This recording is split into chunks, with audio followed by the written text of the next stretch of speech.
Hi, did you place an F&O order on Groww and it failed for some reason?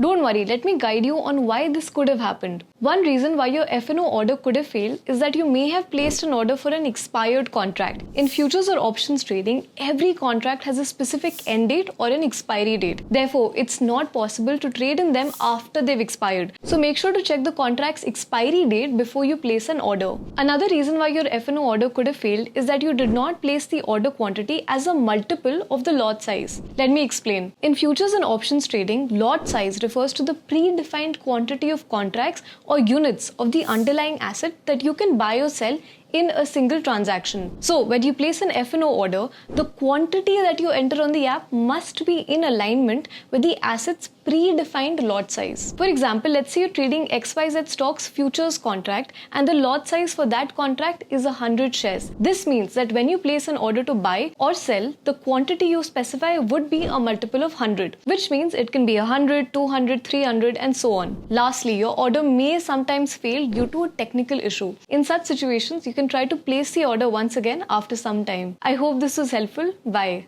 Investment in securities market are subject to market risks. Read all the related documents carefully before investing. Please read the risk disclosure documents carefully before investing in equity shares, derivatives, mutual fund, and or other instruments traded on the stock exchanges.